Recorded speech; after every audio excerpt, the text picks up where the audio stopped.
అందరికీ నమస్కారం. నేను మీ కిరా కార్పేని. అంబటి రాంబాబు గారు నా మీద ఓ ప్రెస్ మీట్ పెట్టారు. నా మీద ప్రెస్ మీట్ పెట్టారా, ఆయన ప్రెస్ మీట్ పెట్టాలనుకున్నప్పుడు ఈ ఆలోచన వచ్చి మాట్లాడినారా అన్నది నాకు తెలియదు, కానీ నా గురించి మాట్లాడినారు. ఒకసారి వినండి. నేను తెలియకొడతానండి. చంద్రబాబు నాయుడు గారు, లోకేష్ గారు, పవన్ కళ్యాణ్ గారు ఇక్కడ మొదట్లోనే అంబటి రాంబాబు గారు వెనక ఫ్లెక్సీ పెట్టుకొని పక్కన ఒక నలుగురిని పెట్టుకొని ఒక స్క్రిప్ట్ రాసుకొని నాకు తెలియక అడగతాను చంద్రబాబు నాయుడు గారు, పవన్ కళ్యాణ్ గారు, లోకేష్ గారు అంటున్నాడు. నిజంగా నీకు తెలియకే అడగతావు నువ్వు? నీకేం తెలుసు? నీకు రాజకీయం తెలియదు, రాజకీయ భాష తెలియదు.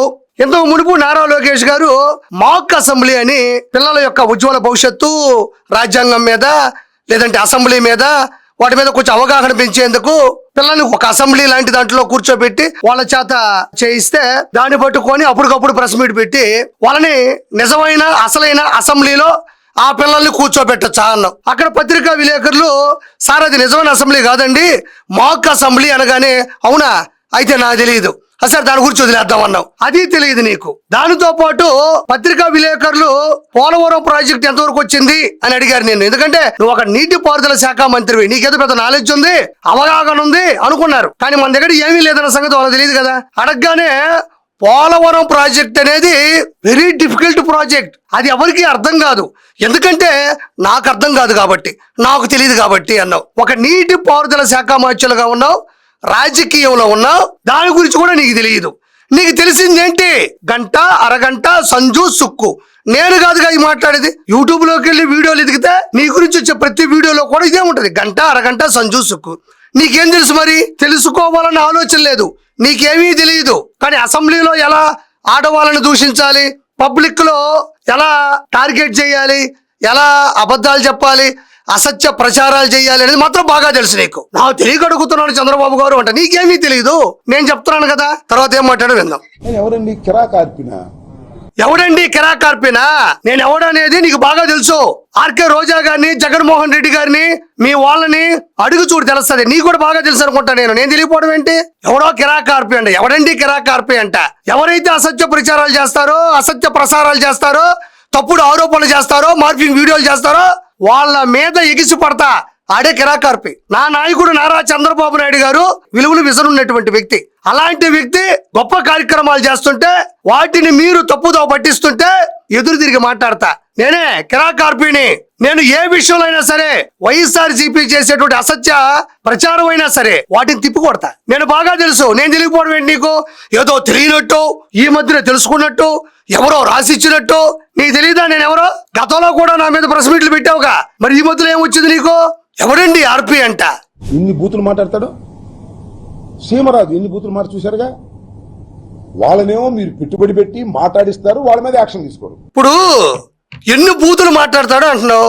నేను మాట్లాడినటువంటి బూతుల్ని నీ దగ్గర బాగా సంపాదించిన డబ్బులు ఉంది కదా, జనాల డబ్బులు మెక్కావు కదా, బాగా మైన్స్ అయినా, వైన్స్ అయినా, గ్రావెల్ అయినా, ఇసుకైనా బాగా దందాలు చేసి సంపాదించిన డబ్బులు ఉన్నాయి కదా, ఆ డబ్బులతో ఒక స్క్రీన్ కొనుక్కో ఉంటావు కదా నాకు తెలిసి. పాటికి ఆ స్క్రీన్ లో కిరా కార్పి ఏం మాట్లాడినాడు అనేది నువ్వు చూపించు, జనాలకు కూడా తెలుస్తుంది కదా.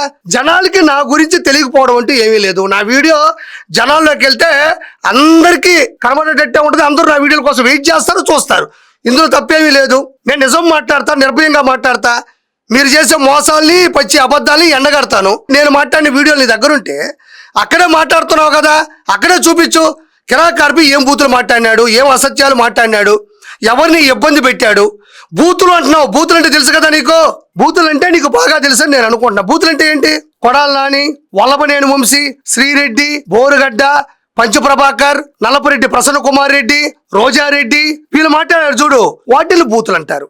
ఈ మధ్య కాలంలో ఇంకొక వ్యక్తి దాంట్లో చేరువయ్యాడు. ఇప్పుడు జైల్లో కూర్చొని ఓచలు లెక్క పెడుతున్నాడు.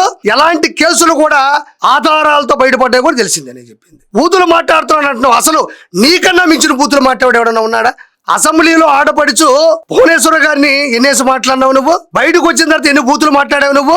చంద్రబాబు నాయుడు గారి గురించి ఎలాంటి భాష వాడావు నువ్వు? నువ్వు మళ్ళీ నా గురించి మాట్లాడుతున్నావా? సీమరాజా గారు, ఆయన మీ అంతర్జాతీయ ప్రధాన కార్యదర్శి అనుకుంటా, ఆయన మీ గురించి మాట్లాడుతున్నాడు అంటే మీరు సిగ్గుతో తల దించుకోవాల్సింది పోయి ఆయన్ని మీరు టార్గెట్ చేయడం ఏంటి? మీ పార్టీలో ఉండే వ్యక్తిని ఆయన మీరు అన్నకు భజన చేస్తారు, అన్నని వెనకేసుకొని వస్తారు. సీమరాజా గారు అలా కాదు కదా. అన్న ఇది మనం తప్పు చేస్తున్నాం, ఇలా మాట్లాడుతున్నాం, ఇలా చేయడం వల్ల మనం ఓడిపోతున్నాం అని మీరు సంవత్సరంలో ఒకసారి 2 సార్లు కూడా కండువా వేసుకోరు, అసలు వేసుకోరు. ఆ వ్యక్తి 24/7 365 days కండువా వేసుకొని నీట్ గా ప్రతిదీ జనాలకు అర్థమయ్యేటట్టు జగన్మోహన్ రెడ్డి సీమరాజా గారిని ఫాలో అయితే చాలు కాస్త బాగుపడతాడు. మీ వల్లే కదా సర్వనాశనం అయిపోయాడు. ఇక్కడ చూడండి, నేను కంప్లైంట్ ఇచ్చా కిరాకార్పి మీదను సీమరాజు మీద, మీకు గుర్తుందో లేదో, పోలీసులు మీ చేయమన్నారు. నా మీద సీమరాజా గారి మీద కంప్లైంట్ ఇచ్చారంట, పోలీసు వాళ్ళు తీసుకోవట్లేదంట అంటున్నారు. మరి పోలీసు వాళ్ళు కంప్లైంట్ తీసుకోవాలన్నా మన పేపర్ మీద పెన్ను పెట్టి సంతకం పెట్టి ఏదో ఒకటి రాసి ఇచ్చేస్తే తీసుకోరు కదా. అది సీమరాజా గారైనా, కిరాకార్పి గారైనా, ఇంకొక గారైనా, లేదా ఇంకొకరైనా, ఎవరైనా అందులో నిజాలు ఉండాలి. అందులో ఖచ్చితంగా ఏదో ఒకటి జరిగి ఉండాలి కదా. అలాంటివి జరగనప్పుడు అలాంటి వాటిని పోలీసు వాళ్ళు ఎందుకు తీసుకుంటారు? నువ్వు చూపించు, ఏం జరిగింది నువ్వు చూపించాలి కదా. నువ్వు ఎక్కడే చూపించలేకపోతున్నావు అంటే వైట్ పేపర్ మీద ఏమి రాసి చూపిస్తావు? దానికి మళ్ళీ పెద్ద ఏదో షాక్ అయిపోయినట్టు విషయం అన్నారు. తర్వాత కోర్టుకి వెళ్ళా, కోర్టు వారి ముట్టికెళ్ళి వేసిన తర్వాత రిజిస్టర్ చేశారు, యాక్షన్ తీసుకోరు. ఏయ్! ఆ తర్వాత ఈయన కోర్టుకి వెళ్ళాడంట. అక్కడి నుంచి అంటే ఒక గ్లాసు మంచిలు తాగినట్టున్నాడు, కోర్టుకి వెళ్ళిపోయాడంట. కోర్టు మొట్టికాయలు వేసి అప్పుడు ఏదో రిజిస్టర్ చేశారు, యాక్షన్ తీసుకోమని చెప్పారు, ఏదో చెప్తున్నాడు. ఇదిగండి, యాక్షన్ తీసుకోరు. యాక్షన్ తీసుకోరు. అలా యాక్షన్ తీసుకోవాలి అంటే ఫస్ట్ నీ మీద యాక్షన్ తీసుకోవాలా. ఫస్ట్ అసెంబ్లీ దగ్గర నుంచి, బాహ్య ప్రపంచంలో రోడ్ల మీద దగ్గర నుంచి, ఫోన్ కాల్ రికార్డింగ్ లో దగ్గర నుంచి, అంతెందుక నీ సొంత అల్లుడే, నీ గురించి ఎవరు సర్టిఫికేట్ ఇవ్వనక్కర్లా, నీ క్యారెక్టర్ గురించి బయట వాళ్ళు చెప్పనక్కర్లా, నీ సొంత అల్లుడే మా మామ ఒక దొంగ, మా మామ మంచోడు కాదు, మా మామ మొహం చూస్తే ఉదయాన్నే మేము ఇంక చెప్పనక్కర్లేదు, మా మామని దయచేసి ఓడించని చెప్పాడు. సరే, జనాలు ఎలాగో నేను ఓడిద్దాం అనుకున్నా, ఓడించేశారు, అదేనే విషయం. నీ అల్లుడే నీ గురించి చెప్పాడు, నువ్వు నా గురించి చెప్తున్నావా? చూడండి, అదే కేవీ రెడ్డి ప్రశ్నారావణ అయితే 500 మంది పోలీసులు వెళ్ళిపోతారు మీ దుంపదగా. అంటే కేవీ రెడ్డి, ప్రశ్నారావణ్ అమాయకులు, అనామకులు, బాగా విశ్లేషకులు, వివరణ ఇచ్చేవాళ్ళు, రాజకీయ భాష, రాజ్యాంగ భాష తెలిసిన వాళ్ళు, వాళ్ళని పట్టుకుని వెళ్ళిపోతారు, 500 మంది పోలీసులు పోతారు అంటున్నాడు. మరి ఈ అంబటి రాంబాబు ఇలా మాట్లాడాడు కదండి, ఒకసారి వాళ్ళు మాట్లాడినటువంటి భాష కూడా మనం విందాం. ఏముంది దాంట్లో వినండి. రాధా మనోహర్ దాస్, ఈడు అడుక్కోకపోతే ఈడికి బతుకులేదు, ఆడు దగ్గరకు వచ్చిన అమ్మాయిల్ని గోకుతాడు, ఆడు క్రిస్టియన్ల గురించి మాట్లాడతాడు.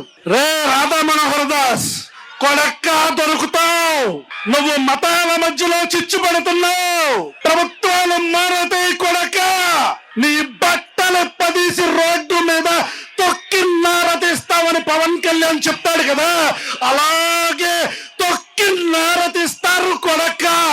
పవన్ కళ్యాణ్ నోట్లో సనాతన ధర్మాన్ని ఒక్కొక్కసారి కొంతమంది ట్రోల్ చేస్తూ సన్న ధర్మం అని చెప్పని అంటారు, దాన్ని బూతు కింద కూడా వాడతారు. మరి ఏమమ్మట రాంబాబు, మరి పవన్ కళ్యాణ్ గారిని అన్నటువంటి ఆ మాట రావణ్ ప్రశ్న ఇంట్లో తీపించుకొని నువ్వు అనిపించుకో, అదే మాట నువ్వు అనిపించుకుంటావా? లేదు, అదే పదజాలాన్ని అతను ఏదైతే అన్నాడో పవన్ కళ్యాణ్ గారిని ఉద్దేశించి దాన్ని పదే డీజేలో వాడతారు, డీజేలో వస్తది, ఆ డీజేలో చేపించుకొని అందులో నీ ఫోటో వేసుకొని ఆ డీజే వచ్చే సాంగ్ ని నీకు ఆపాదించుకుంటావా? సనాతన ధర్మం గురించి, హైందవ ధర్మం గురించి ఎలా మాట్లాడాడో అలానే మాట్లాడానా? ఎలాంటి పరుష పదజాలాన్ని, ఎలాంటి బూతుల్ని కిరాకార్పి ఎప్పుడైనా వాడా? ఇందులో ఒక్కటైనా నువ్వు తీసుకొని చూపించగలవా? ఎంత దారుణంగా మాట్లాడినాడు. సనాతన ధర్మాన్ని ఇంకోలా అంటారు. పవన్ కళ్యాణ్ గారిని పట్టుకొని ఏమన్నాడు? హైందవ ధర్మాన్ని ఎలా కించపరుస్తున్నాడు, ఎంత యాటిట్యూడ్ తో మాట్లాడుతున్నాడు. దళిత క్రైస్తవ శంకారం అని పేరు చెప్పి వాళ్ళందరినీ పోగేసి నడి రోడ్డు పక్కన ఒక బహిరంగ సభ పెట్టి ఎంత దారుణంగా మాట్లాడుతున్నాడు. గతంలో కూడా నక్సలిజం సపోర్ట్ చేస్తూ ఉగ్రవాదాన్ని కూడా సపోర్ట్ చేశాడంట. నేను ఆ వీడియో నాకు దొరకలేదు, మళ్ళీ పెడతా. ఒక్కొక్క వీడియో చూస్తే ఎంత దారుణంగా మాట్లాడుంటాడో, ఎంత దుర్భాషలు మాట్లాడుంటాడో.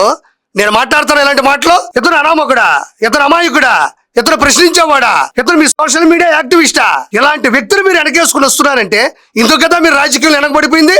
మరి చూడండి, ఇలాంటి వ్యక్తి మీద ఎందుకు సెక్షన్ నమోదవ్వండి? ఇలాంటి వ్యక్తుల్ని ఎందుకు జైల్లో పెట్టరు?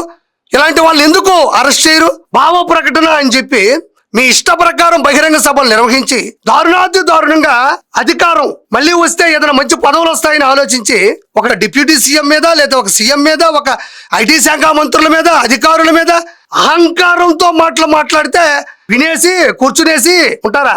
రాజ్యాంగం లేదా? సెక్షన్లు లేవా? కేసులు లేవా? లా లేదా? కోర్టులు లేవా? జడ్జిలు లేరా? లాయర్లు లేరా? మరి నువ్వు కూడా ఒక లాయర్ అంటావు కదా, ఇలా మాట్లాడితే ఎలాంటి కేసులు ఉంటాయి నువ్వు చెప్పు. నేను అతి పెద్ద లాయర్ని, నేను ఎప్పుడెప్పుడు కోర్టుకి వెళ్తుంటావు కదా, మరి ఇలా మాట్లాడితే కేసు అవుతుందా లేదా చెప్పు నువ్వు. మరి ఈయన గురించి చెప్తాడు కేవీఆర్ అని. చూడండి, మన ఎర్రిబుక్ రాజ్యాంగం హైటెక్ సిటీ నేనే కట్టించిన, హైదరాబాద్ ను ప్రపంచ పటంలో పెట్టిన, ఇట్లాంటి సొల్లు డబ్బాలు అయితే కొట్టుకుంటా ఉంటారు అనమాట. మన విజనరీ క్రియేటివ్ జీనస్ కదా ఆయన, ఫస్ట్ కలగంటాడు. అబ్దుల్ కలాం కలలు కనమన్నాడు కానీ కథలు మింగమని చెప్పలేదని ఏదో. దీన్ని అడ్మినిస్ట్రేషన్ అంటారా, అంటారు దీన్ని. ఇక మన పచ్చపత్రికలు, ఈ లుచ్చపత్రికలు, బకోడ పత్రికలు, tissue papers, toilet papers, CP ఏడుపులతో ఏం సంబంధం? రబ్బే వకుఫ్. మన బాబు గారు తెలంగాణలో ఆయన ప్రమేయం ఏంది, ఆయన ప్రాధాన్యం ఏంది, ఆయన ప్రస్థానం ఏంది, బొచ్చు కూడా లేదు. నిజంగా చెప్పాలంటే చంద్రబాబు గారు ఆయన చిప్పు అని చెప్పి కేబినెట్ సహచారం. చెప్పు అమ్మటి రాంబాబు, ఇదే వ్యక్తిని తీసుకెళ్లి జగన్మోహన్ రెడ్డి ముందు నిలబెట్టి ఈ మాటలు అనమని చెప్పి చూద్దాం. దమ్ము ఉంటే ఈ వ్యక్తిని తీసుకెళ్లి ఇదే మాటల్ని జగన్మోహన్ రెడ్డి దగ్గర అనిపించు. ఇందులో బూతులు లేవు కదా, తప్పేమీ మాట్లాడలేదు కదా, జస్ట్ ప్రశ్నించాడు కదా, మంచి రాజకీయ నాలెడ్జ్ ఉన్నాడు కదా, జర్నలిస్ట్ కదా, మాట్లాడచ్చు. జగన్మోహన్ రెడ్డి గురించి ఇదే విధంగా ఆ పక్కన కూర్చోబెట్టి ఒక బాదం పిస్తా, ఒక కాఫీ, ఒక టీ ఇచ్చి మాట్లాడించండి. ఈ భాష నేను వాడానా? ఎంత పచ్చు బూతులు ఇవి, ఎంత దారుణంగా. ఏమి నీకు కనబడట్లేదా ఇవి? ఇవి మాట్లాడినప్పుడు నువ్వు ఒక లాయరు కదా, ఎలాంటి కేసులు పెడతారు, ఎలా తీసుకెళ్తారు, ఎలాంటి ట్రీట్మెంట్ ఉంటుంది చెప్పు. నువ్వు దీని గురించి కిరాక్ కార్పి మాట్లాడినాడు అంటున్నావు. అంబటి రాంబాబు ఎవడో కిరాక్ కార్పి కాదు, ఎవడో అన్నది మీకు బాగా తెలుసు. కిరాక్ కార్పి ఏం మాట్లాడినాడు, ఏం తప్పు చేసినాడు అనేది నువ్వు చూపించు, నేను వెయిట్ చేస్తూ ఉంటా. లేదంటే మన ఇద్దరం కూర్చుందాం, ప్రజలు మన ఇద్దరిని ప్రశ్నిస్తారు. దమ్ముంటే రా. ఏదో అన్న పైసలు ఇస్తాడు, అధికారంలోకి వస్తే మధ్య మధ్య పదవులు ఇస్తాడు అని మాత్రం ఆశించకు. ప్రజలు మిమ్మల్ని నమ్మే పరిస్థితిలో లేరు. అందుకే మనకు 11 ఇచ్చారు. ఇలా ప్రెస్ మీట్లు పెట్టి గంట అరగంట ప్రజల్ని ఇబ్బంది పెట్టబాకు. Thank you so much.